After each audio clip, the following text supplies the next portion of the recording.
150 of the Georgia militia. Brown received a message that the British knew they were coming, so he collected his group up. And meanwhile, while they were camped at Saw Pit Bluff, a couple of Indians got over and tried to steal horses from them. I think that's probably pretty much standard operating procedures at the time. And the Georgia soldiers caught them and killed them. And then proceeded to mutilate the bodies. So when Brown decided that the British knew he was coming, he decided he was going to pull inland and change his campsite so that they didn't know where he was. That worked out pretty well until May 15th, when they found where they were camped at Thomas Creek.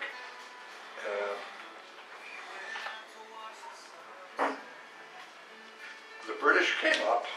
They had some Indians, East Florida Rangers, a number of regulars, probably a force of about 200 men. You can say that the American force is probably 150 men, all horseback. They were camped at Thomas Creek, and in the morning, when they got ready to move on to St. Augustine at 9 a.m., they started down the trail, which today is US 1. It's called the King's Highway. And if you get up in that area, you will find that it's still called the King's Highway. And Alligator Bridge and Thomas Creek are all there, right along 301 and US 1. And as they went to pull out, the group of Indians from the south of the encampment burst out of the brush, firing their weapons at the Americans. And the Americans panicked, turned and ran right into the Florida Rangers and the Indians that were coming in on the rear. And the ensuing melee, which is probably the best way to describe it,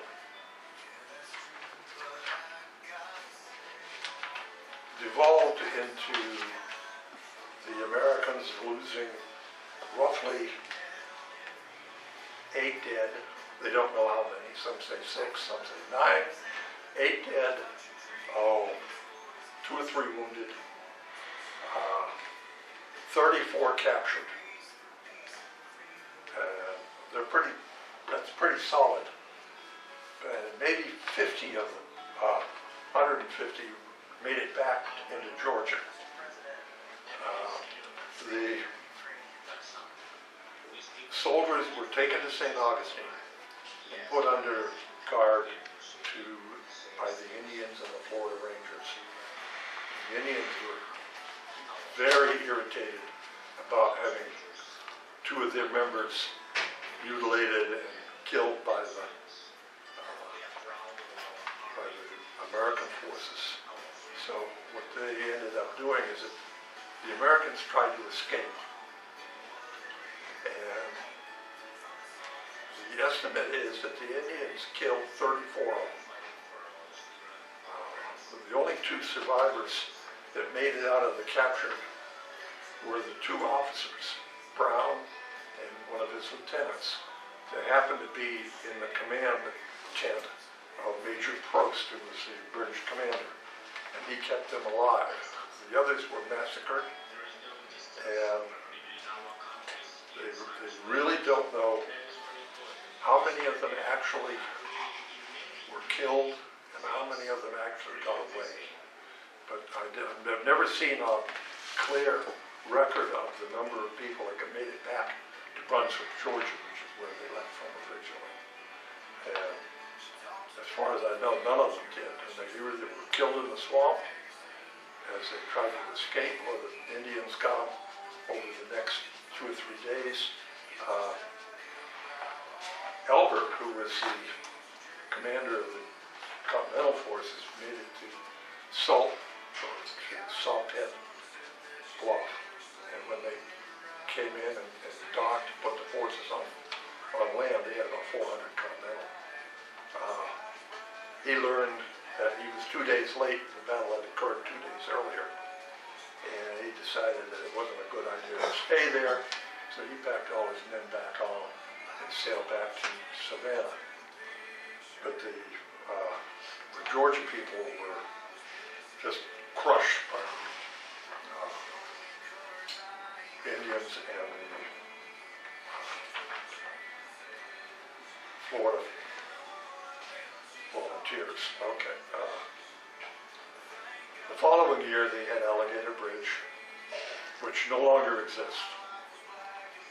The battle site there is now a bridge crossing 301.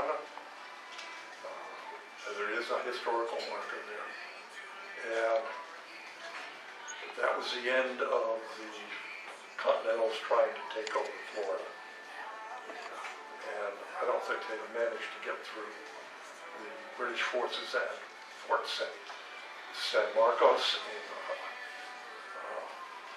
St. Augustine. It's not a big fort. It's not covers a big area, but it would have been nigh impossible for the Americans to have routed the British out of there. Did you say that there was no historical marker there? Yeah, there's one, Thomas Creek. It's right up. Yeah, it went to sleep. The computer went to sleep. I found that that's the historical marker. Okay. There's the exit. There it is. How far is that from Saw Pit?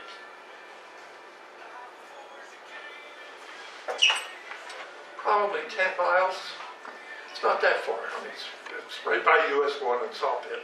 It's on the St. Mary River, east of US 1, which is right along the coast, where it comes in, crosses over, and then goes up to Brunswick.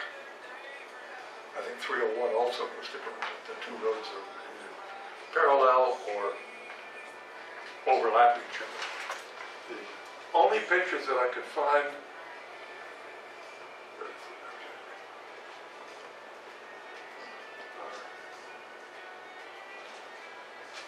this one.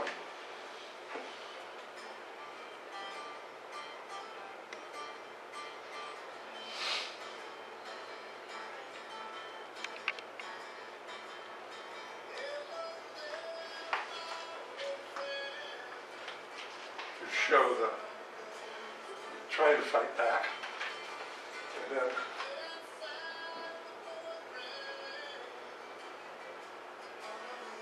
this one.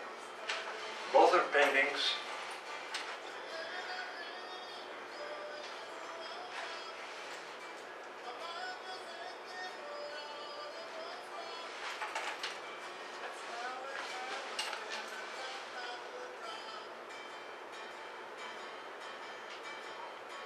They all show the British regulars. That's the only pictures of the two of them. And it's very difficult. It's like 4 or 5 different accounts. And they're all basically the same, but they all have very small differences. And